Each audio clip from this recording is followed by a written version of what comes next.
When you picture a millionaire, what instantly flashes into your mind? Is it sprawling mansions, sleek luxury cars, maybe designer clothes draped over every surface? For most of us, that's kind of the default image, isn't it? But what if I told you that reality, for most truly wealthy people, is surprisingly, well, almost the exact opposite? That's the profound, sort of counterintuitive truth that The Millionaire Next Door by Thomas J. Stanley and William D. Danko set out to challenge. And this was back in 1996, a time, you got to remember, of booming consumer culture where looking rich often seemed more important than actually being rich. Oh, absolutely. And that 1990s context is so crucial. It was a period where, perceived wealth, often shown off through high consumption and, frankly, mountains of debt, was constantly and dangerously mistaken for actual financial health. Right, like keeping up with the Joneses, but on steroids. Exactly. People were getting caught in these endless cycles of spending because society, well, it just kept amplifying these lavish lifestyles as the ultimate sign of success. What's fascinating here is how Stanley and Danko, they came from these unique academic and research backgrounds. Stanley had a PhD in business administration, really focusing on the affluent, and Danko's expertise was deep in consumer research. So they had the chops to actually dig into the data. Precisely. Their combined, really rigorous approach allowed them to peel back those layers of popular belief, the myths, to reveal a completely, almost refreshingly different picture of what true wealth looked like. It really did. Yeah. And that's exactly the mission of this deep dive today, to challenge your preconceived notions about wealth and, in doing so, offer you a practical, research-backed roadmap to genuine financial independence.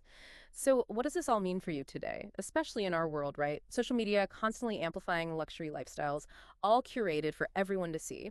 We're going to unpack the core truth from this really seminal work and explore how these timeless principles are still incredibly relevant for your financial journey, your path toward security and freedom.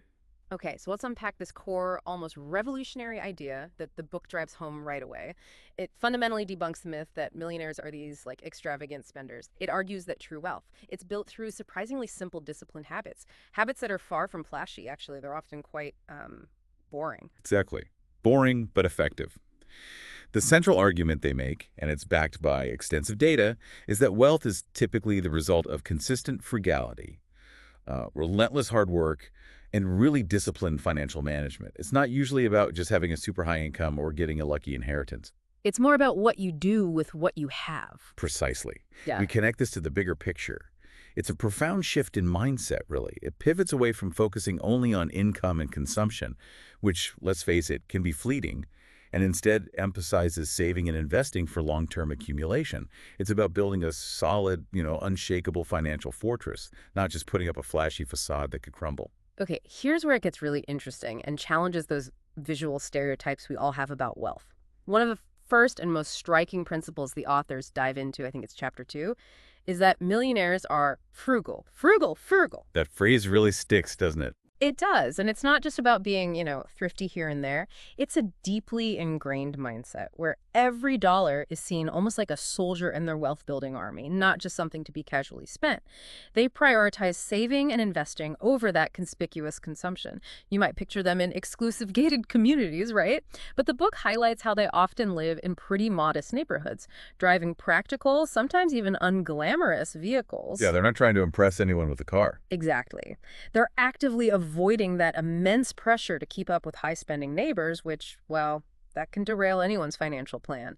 And this frugality, it ties directly into another critical distinction the book emphasizes. True wealth is measured by one's net worth, not just their income. That's such a key difference. Huge difference. Think of it this way. Your income is what you make in a year, like your salary. But your net worth, that's what you keep. It's everything you own: your house, investments, savings, minus everything you owe, like mortgages or loans. The book says that's the true scoreboard of wealth, not how flashy your paycheck looks. Plus, the book makes it abundantly clear, the vast majority of these millionaires, they're self-made. They built their fortunes through sheer discipline and hard work, not because they were handed a silver spoon. Right. The whole started from scratch narrative is actually true for most of them, according to the data. And a huge part of that discipline is aggressively avoiding consumer debt, which, as we all know, can be like financial quicksand. It's the ultimate wealth killer. That's such a powerful point about debt. So if avoiding that is step one, what's step two in their playbook for actually building that wealth? This raises an important question. How exactly do they achieve this meticulous accumulation? Yeah. How do they make it happen? Well, they do it by treating their personal finances with the same rigor, honestly, that a CEO applies to a multi-million-dollar business. Hmm. They meticulously manage their finances through diligent budgeting and planning. They set budgets, and crucially, they actually stick to them. That ensures sustainable wealth growth over time. Not just making a budget, but living by it. Exactly. And Chapter 3, Time, Energy, and Money, illustrates this further. It shows how they efficiently allocate their most valuable resources, their time and energy, focusing them on activities that directly contribute to their financial goals, like planning investments or reviewing their budget rather than just, scrolling But endlessly. making their time work for their money. Precisely. They also place a surprisingly high value on investment and education, both for themselves and their children, recognizing it as a key to long-term wealth creation and maintaining it. And it's not about chasing quick gains, those hot stock tips. They focus on patient, strategic, long-term investment strategies. They understand the power of compounding over decades. What's more, they demonstrate a keen understanding of tax efficiency, employing legal strategies to maximize their wealth retention, not just accumulation, keeping more of what they earn and grow. And there's a really surprising, almost counterintuitive aspect the book explores. It's in Chapter 5, and they call it economic outpatient care. Ah, yes, EOC. That one raises eyebrows. It really does. It's about how excessive financial support to adult children can actually impede wealth accumulation, not just for the parents, by depleting their assets, but for the children too.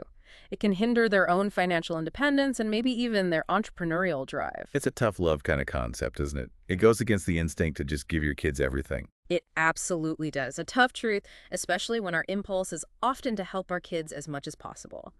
But the book argues it's vital for building truly lasting multi-generational wealth. And the book also emphasizes, maybe less surprisingly, the immense importance of shared financial goals and having a supportive partner. Achieving financial success really is a team effort when you're talking about the long haul. Absolutely. A financially aligned spouse is a recurring theme.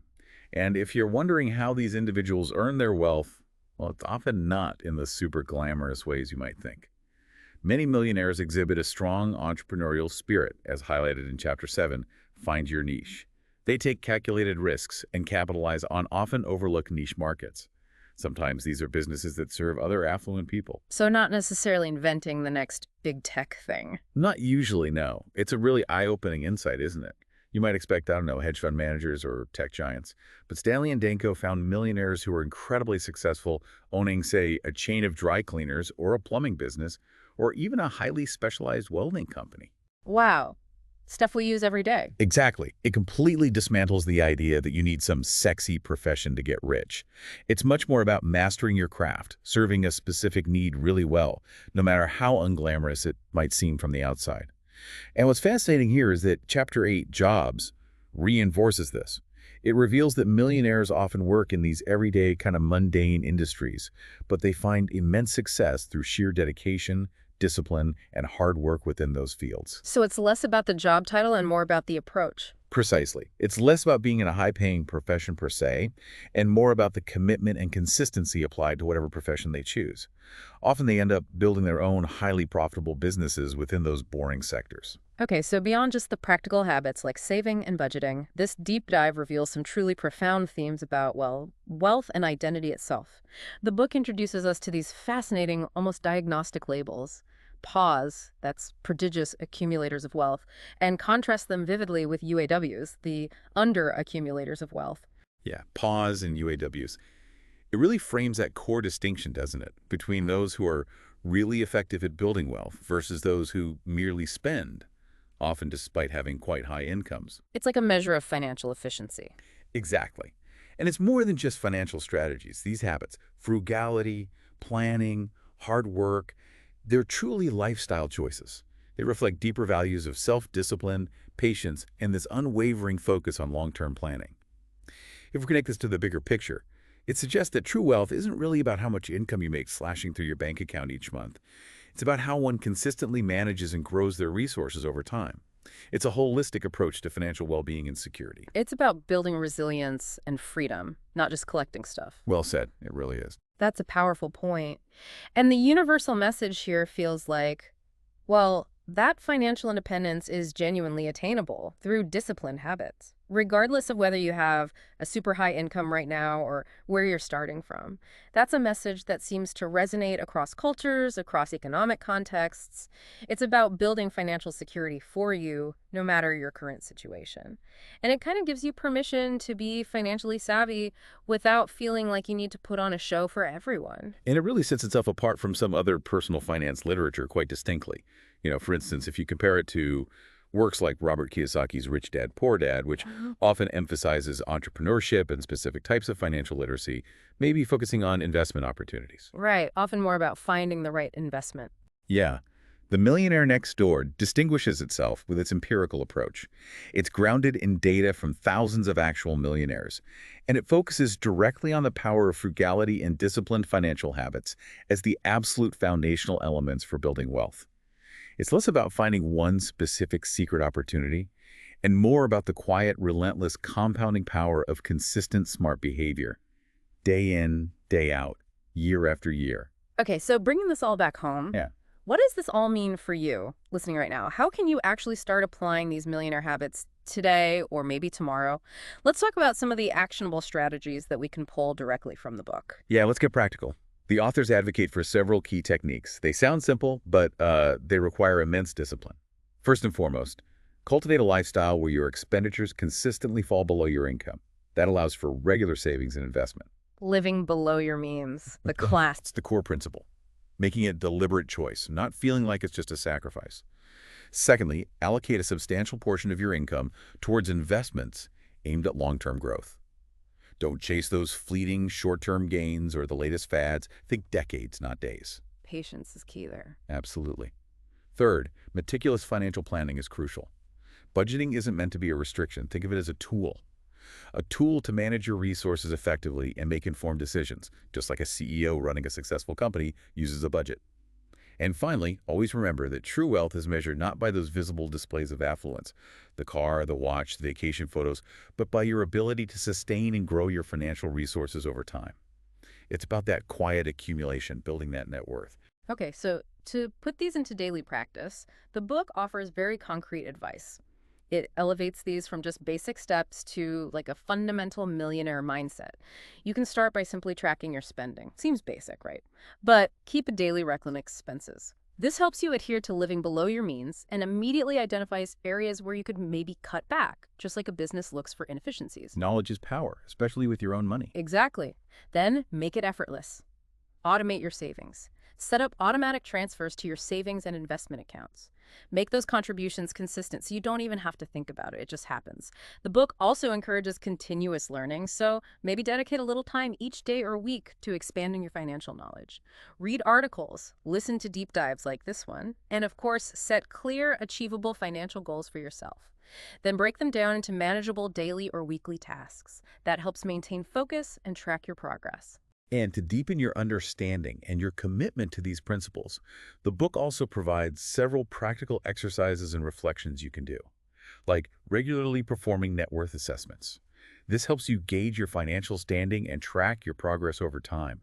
It gives you that scoreboard view we talked about. Seeing if you're winning the game. Right. Maintaining a spending diary can also be really powerful. It serves as a reflective tool to analyze your purchasing habits and pinpoint maybe unnecessary expenditures. It helps you figure out what you truly value spending on. You can also use something like a wealth goals worksheet. Outline your financial aspirations, maybe put timelines on them, and list the actionable steps needed to achieve them. Makes it feel more real. And finally, use self-reflection prompts. Think about how your personal values align with your financial behaviors and objectives. This helps foster a mindset that's truly conducive to financial success because it's about inner alignment, not just going through the motions. And the book is just filled with these real-world examples, isn't it? From those modest millionaires living unassuming lives, maybe driving that old pickup truck, to contrasting them with high-income earners, doctors, lawyers, executives who, despite impressive salaries, fail to actually accumulate wealth. Why? Because of poor financial discipline and excessive spending. Yeah, the UAWs, the underaccumulators. Exactly. These stories really underscore the importance of consistent discipline in wealth building. It's almost like they're playing a completely different game than everyone else. While others are focused on looking rich, they're quietly focused on being rich. So I think the most impactful takeaway from this deep dive really is that wealth is often hidden. It's unassuming. It's not about how much you earn, flashing that paycheck. It's about how much you keep and grow through disciplined financial habits. It's that quiet accumulation, not a loud display. Exactly. And the practical lessons for you, the listener, are clear. Living below your means, thoughtful budgeting, maybe even considering entrepreneurship, perhaps in one of those unglamorous fields, and having a financially aligned spouse if that applies to you. These are all crucial for building a secure future. And this raises an important question, I think. Are you prioritizing genuine financial independence over those societal perceptions of affluence, over the fleeting allure of visible consumption? It's a powerful blueprint for personal transformation, isn't it? It really is. It truly is. This book encourages you to redefine success, moving maybe from a focus on consumption to focusing on true financial security. So, who is this deep dive really for? I think it's for anyone seeking a path to financial freedom that is both accessible and sustainable, regardless of where you're starting from right now. It gives you permission almost to be financially savvy without the need for that outward show to maybe become the quiet millionaire next door yourself. And that leads to a subtle, maybe lingering ambiguity the book leaves us with. It's something to think about. How do we balance this deep-seated frugality and this relentless focus on wealth accumulation with, well, truly enjoying life now? It doesn't explicitly dictate the perfect balance. It kind of invites you, the reader, the listener, to interpret and adapt its principles to your own values and circumstances. So the final thought might be, what would that unique balance look like for you? How can you ensure financial security for the future without sacrificing the joys of today?